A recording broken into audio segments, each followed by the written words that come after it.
के प्रायोजक हैं रोजगार डेवलपर्स।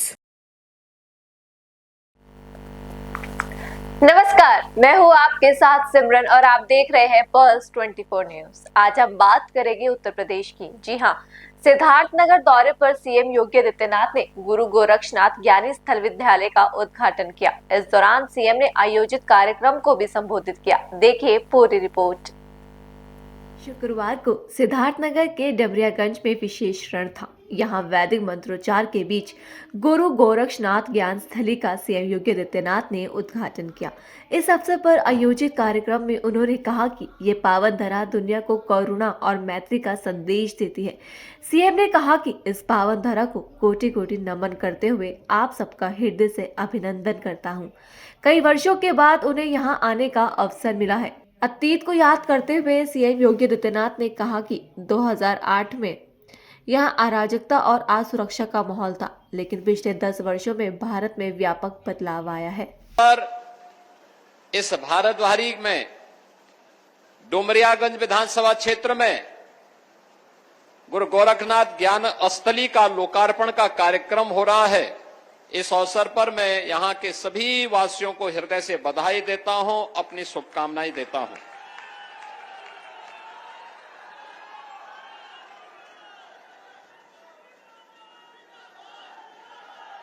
बहनों और भाइयों,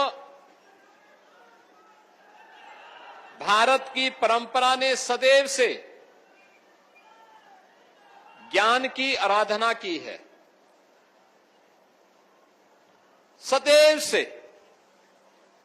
और इसीलिए भारतीय मनीषा ने इस बात पर विश्वास किया है, आनो भद्रा कर्तवो यंतु विश्वत,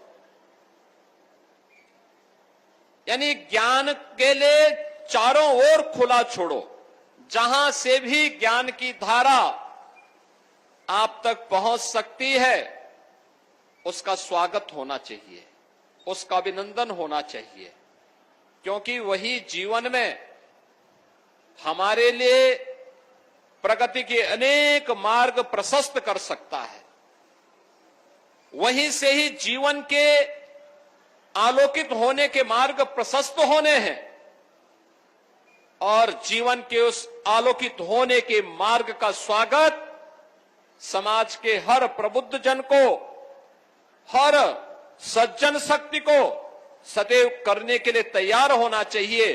और श्रीमद् भगवत गीता भी यही बात कहती है कि न ही ज्ञानेन सदृश्यम पवित्रम मिह विद्यते, यानी जीवन में किसी को ज्ञानवान बनाने से बढ़कर के कुछ भी नहीं है, कुछ भी पवित्र नहीं हो सकता। और इसीलिए आज हम भारतवारी में आकर के इस ज्ञान स्थली के शुभारंभ कार्यक्रम में मुझे आने का अवसर प्राप्त हुआ। काफी वर्षों के बाद यहां मुझे आने का अवसर प्राप्त हुआ है और इन काफी वर्षों के बाद एक बदले हुए प्रवेश में आज मुझे, उस समय जब हम लोग 2008 में यहां आए थे तब चुनौतियां ढेर सारी थी, ढेर सारी चुनौतियां थी। तत्कालीन सरकारों के एजेंडे में विकास नहीं हुआ करता था, अराजकता चरम पर थी, असुरक्षा का वातावरण था, न बेटी सुरक्षित थी, न व्यापारी सुरक्षित था, चारों ओर अव्यवस्था का वातावरण था। तत्कालीन सरकारों के एजेंडे में शिक्षा कहीं भी नहीं आती थी और बार बार हमारे पूर्वज इस बात को मानते रहे कि शिक्षा के लिए जितना कुछ भी किया जाए वह कम है। और आज हम इस बात को कह सकते हैं कि शिक्षा में किया जाने वाला कोई भी निवेश और शिक्षा पर किया जाने वाला कोई भी खर्च कभी व्यर्थ नहीं जा सकता है, वह सदैव आपके जीवन में कुछ न कुछ अच्छा करके दिखाएगा। लेकिन कितना परिवर्तन हुआ है पिछले 10 वर्ष में, आपने बदलते हुए भारत को देखा है। 10 वर्ष में बदलते हुए भारत को देखा, एक नया भारत का दर्शन हो रहा है। कभी भारत के सामने पहचान का संकट था, आज ये नया भारत है, एक भारत है और श्रेष्ठ भारत भी है। ये भारत अब दुनिया का पिछलग्गू नहीं बल्कि दुनिया की 5वीं बड़ी अर्थव्यवस्था बन चुका है और आने वाले समय में मात्र 2 वर्ष में भारत दुनिया की 3री बड़ी अर्थव्यवस्था बनेगा, इसमें कोई संदेह नहीं। आज प्रधानमंत्री मोदी जी के नेतृत्व में जीवन के हरेक क्षेत्र में व्यापक परिवर्तन हमें देखने को मिला है। क्या वह शिक्षा का हो, क्या वह स्वास्थ्य का हो, क्या वह रोजगार का हो, क्या वह निवेश का हो, विरासत और विकास एक नए पहचान के रूप में पूरे देश को आगे बढ़ाने का कार्य कर रहा है। एक नए भारत का दर्शन हो रहा है। वह भारत अब दुनिया का पिछलग्गू नहीं बल्कि दुनिया को अपने पीछे चलने के लिए मजबूर करने वाला भारत है। अपने पुरुषार्थ से दुनिया को अपने पिछलग्गू बनाने के लिए मजबूर करने वाला भारत है। और यही कारण है इस नए भारत को हरेक व्यक्ति कौतूहल की निगाहों से देख रहा है। दुनिया में कहीं नहीं हुआ होगा जब पूरा देश एक स्वर में अपने नेतृत्व के साथ खड़ा होकर के बोलता है, तब 500 वर्षों की दास्ता की बेड़ियां टूटती हैं और अयोध्या में राम जन्मभूमि फिर से भव्य स्वरूप लेता हुआ दिखाई देता है। जब पूरा देश अपनी विरासत पर गौरव की अनुभूति करता है, तब महाकुंभ में 66 करोड़ से अधिक देश और दुनिया का श्रद्धालु आकर के भारत के सनातन की सामर्थ्य को दुनिया के सामने प्रस्तुत करने में सफल हो जाता है। ये नया भारत है। इस नए भारत ने अपने सामर्थ्य की ताकत का एहसास भी कराया है, अपने सौहार्द की और सद्भाव की ताकत का एहसास भी कराया है और इसी ने दुनिया को यह संदेश भी दिया है कि बल बुद्धि और वैभव में भले ही हम कितने भी मजबूत क्यों ना हो, लेकिन हम जबरन किसी पर आधिपत्य न स्वीकार करेंगे और न किसी का बलपूर्वक किसी का ग्रहण ही करेंगे। दुनिया में इतिहास इस बात का साक्षी है, किसी भी कालखंड में भारत ने तलवार के बल पर किसी पर शासन नहीं किया, किसी पे नहीं किया। आप याद करिए, माता सीता को ढूंढते ढूंढते ढूंढते ढूंढते वनवासी गिरवासी बंदर और भालुओं के साथ भगवान राम लंका पे गए, लंका पे चढ़ाई की, वहां युद्ध किया और युद्ध करने के बाद लंका पर विजय प्राप्त किया। लेकिन अभिषेक विभीषण का करके भगवान राम वहां रुके नहीं। लक्ष्मण जी को लगा कि नहीं, हमें कुछ दिन रुकना चाहिए, तो जीता हुआ भाग है हमारा। लेकिन भगवान राम ने कहा नहीं, भगवान राम ने कहा नहीं, अपि स्वर्णमयी लंका नमे लक्ष्मण रोचते जननी जन्मभूमि से स्वर्गादपि गरीयसी। हे लक्ष्मण, याद रखना, चाहे यह लंका कितनी भी स्वर्णमयी क्यों ना हो, कितनी भी वैभवशाली क्यों ना हो, लेकिन हमें मेरे लिए रुचिकर नहीं है।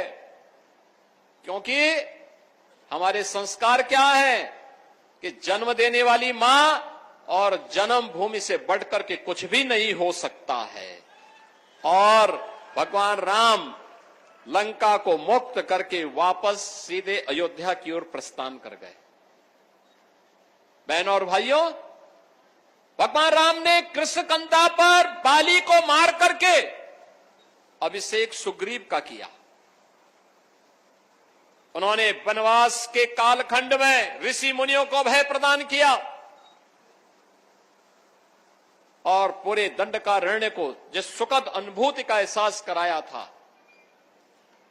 आज भी वह भारत का सबसे समृद्ध खनिज और वन संपदा का क्षेत्र बना हुआ है।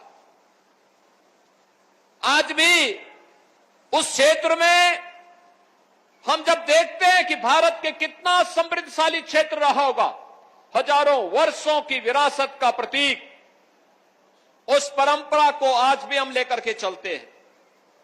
बहनों और भाइयों, इतिहास का कोई भी कालखंड होगा दुनिया के अंदर, भारत की ही परंपरा से निकले हुए बौद्ध परंपरा उसी का एक हिस्सा है। याद करिए, राजकुमार सिद्धार्थ का बचपन इसी सिद्धार्थनगर और लुम्बिनी में व्यतीत हुआ था। यही वह क्षेत्र है। ज्ञान प्राप्त करने के बाद बुद्ध कहलाए। महात्मा बुद्ध के रूप में, गौतम बुद्ध के रूप में उनकी ख्याति हुई। उन्होंने अपनी कर्म साधना की स्थली इसी पूरे क्षेत्र को व्यतीत किया। सर्वाधिक चातुर्मास इसी श्रावस्ती में व्यतीत किए। संन्यास प्राप्त करने के बाद कुछ समय के लिए लुम्बिनी आए। उन्होंने यहां की व्यवस्था को देखा। दुनिया के अंदर उनके अनुयायियों ने बौद्ध धर्म का प्रचार प्रसार किया। जहां पर लोगों में सभ्यता नहीं थी, वहां सभ्यता और शिष्टाचार सिखाया।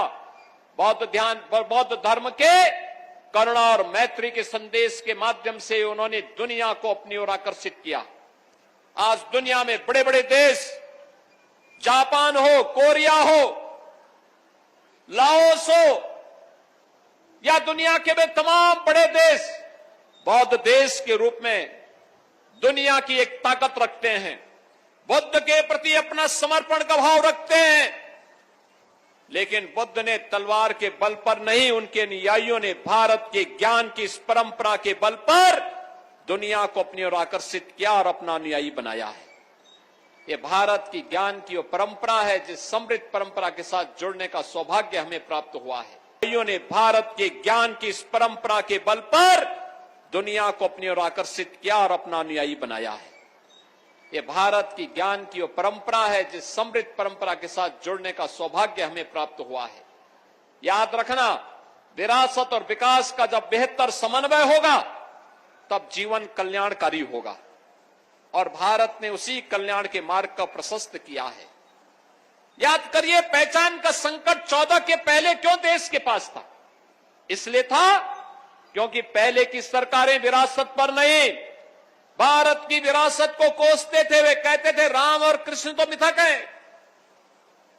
14 के पहले की सरकारें कहती थी, प्रदेश की हो या देश की हो, वे राम और कृष्ण की परंपरा पर विश्वास नहीं करते थे। वे भारत की ज्ञान की परंपरा को कोसते थे। वे भारत को भारत बने रहने के लिए नहीं, बल्कि भारत की परंपरा को हर प्रकार से अपमानित करना ही अपना जन्मसिद्ध अधिकार समझ लिए थे। और यही कारण था भारत की आस्था उनसे लगातार हटती जा रही थी। लगातार भारत के लोगों के मन में एक असंतोष उनके प्रति व्याप्त हो रहा था। लेकिन 14 के बाद बदले हुए परिवेश में भारत माता के एक महान सपूत के हाथों में भारत की सत्ता आती है, और मोदी जी ने विरासत और विकास का बेहतर समन्वय के माध्यम से जब भारत को आगे बढ़ाना प्रारंभ किया, आज अयोध्या में राम मंदिर का निर्माण भी होता है। काशी में काशी विश्वनाथ का भव्य स्वरूप भी देखने को मिलता है। प्रयागराज में महाकुंभ के दर्शन देश और दुनिया को होते हैं। मथुरा और वृंदावन सज और संवर रही है। हर मठ और मंदिर में एक नई भोर सबको दिखाई दे रही है, एक नए उज्जवल भविष्य की ओर, आशा भरी निगाहों की ओर विरासत की परंपरा हम सबको पूरे देश के अंदर नजर आ रही है।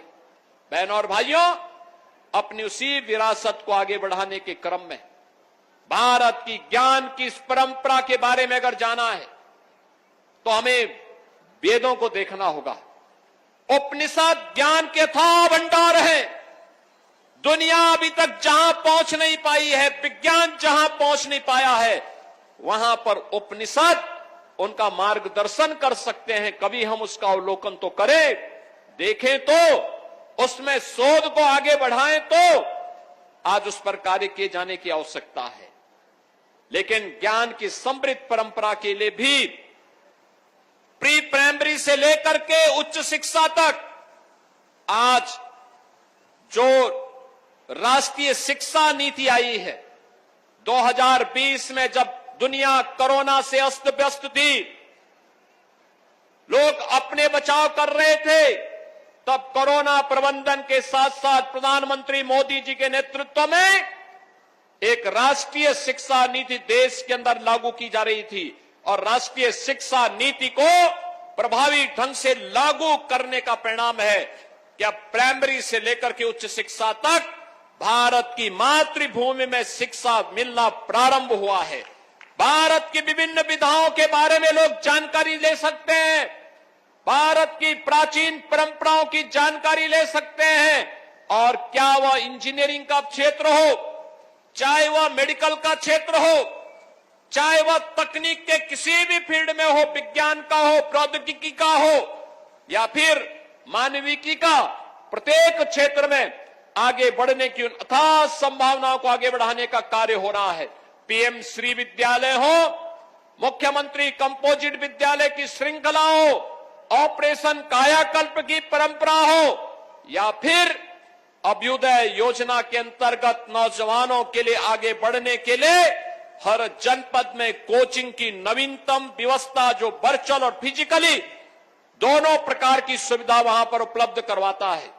ये सभी चीजें आज बहुत अच्छे ढंग से आगे बढ़ रही हैं।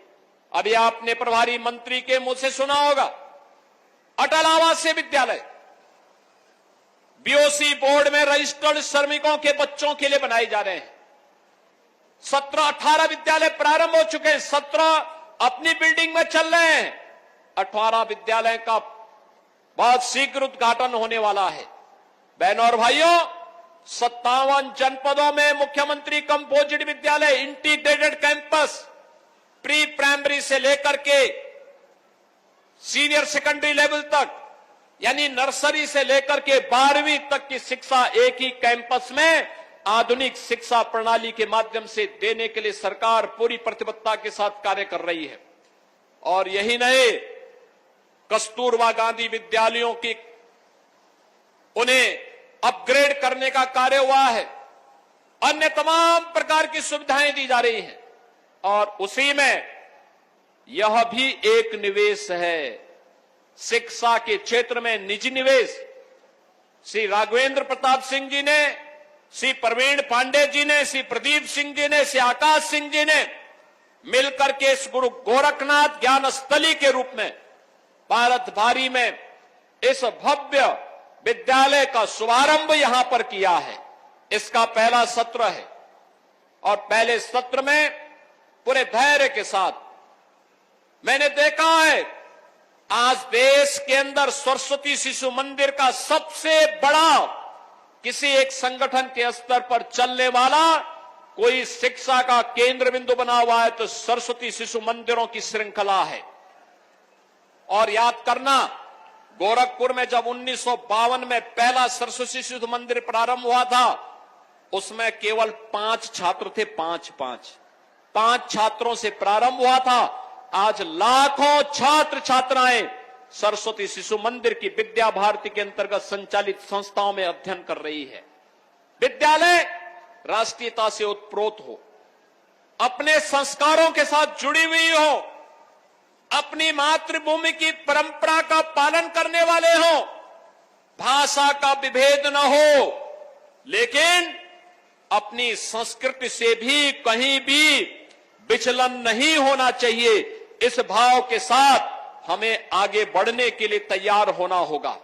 बहनों और भाइयों, यह गुरु गोरखनाथ ज्ञान स्थली आज यहां पे प्रारंभ हो रही है और मुझे यह जानकारी मिली है कि अभी विद्यालय शुभारंभ ही हुआ है कि 150 छात्रों ने बताया गया कि यहां पे रजिस्ट्रेशन भी अपना करा लिया है। 150 छात्रों का रजिस्ट्रेशन, यानी पहले सत्र के लिए जितने छात्र छात्राएं होनी चाहिए, उन्होंने अभी से अपने रजिस्ट्रेशन के साथ विद्यालय के साथ जुड़ना प्रारंभ कर दिया है। मुझे पूरा विश्वास है, भारत और भारतीयता के प्रतीक, भारत भारी की परंपरा के अनुरूप वासंतीय नवरात्रि के इस अवसर पर यहां पर प्रारंभ हो रहा है शिक्षा का केंद्र एक बड़े शिक्षण संस्थान के रूप में इस पूरे क्षेत्र को आलोकित करने का कार्य करेगा। इस विश्वास के साथ मैं गुरु गोरखनाथ ज्ञान स्थली के शुभारंभ के अवसर पर विद्यालय प्रबंध समिति के सभी पदाधिकारियों को हृदय से बधाई देता हूं। आप सभी को रामनवमी की भी हृदय से बधाई देता हूं। मंगल में शुभकामनाएं आप सबके प्रति व्यक्त करते हुए अपनी वाणी को विराम देता हूं। धन्यवाद। जय हिंद। बहुत बहुत धन्यवाद महाराज जी। कार्यक्रम की अंतिम कड़ी के रूप में मैं विद्यालय की प्रधानाचार्य श्रीमती सुषमा श्रीवास्तव जी से निवेदन करता हूं कि कृपया आकर के सबको धन्यवाद ज्ञापित करने का कष्ट करें। बोलिए भारत माता की, भारत माता की। उत्तर प्रदेश के सीएम योगी आदित्यनाथ ने प्रधानमंत्री नरेंद्र मोदी के नेतृत्व की सराहना करते हुए कहा कि देश हर क्षेत्र में परिवर्तन के दौर से गुजर रहा है। विरासत और विकास का बेहतर समन्वय ही कल्याणकारी जीवन की कुंजी है। तो वहीं सीएम योगी आदित्यनाथ प्रदेश को बेहतर बनाने और पीएम मोदी देश को आगे बढ़ाने के लिए दिन रात मेहनत कर रहे हैं। इतना ही नहीं, सीएम योगी ने बच्चों की शिक्षा को लेकर काफी गंभीर दिख रहे हैं, जहाँ सीएम का कहना है कि हर बच्चे का शिक्षित होना जरूरी है।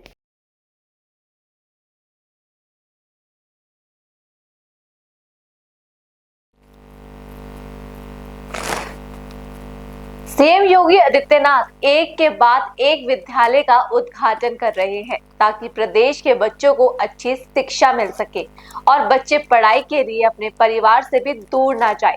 सीएम योगी की कल्याणकारी योजनाओं के चलते यूपी की लगातार तस्वीर बदलती जा रही है और देश की सबसे ज्यादा आबादी वाला राज्य अब रोजगार, पर्यटन, शिक्षा के क्षेत्र में अपनी अलग पहचान बना रहा है। फिलहाल के लिए आप मुझे दीजिए इजाजत और बाकी की तमाम खबरों के लिए बने रहिए पल्स 24 न्यूज के साथ। नमस्कार। इस प्रोग्राम के प्रायोजक थे रोजगार डेवलपर्स।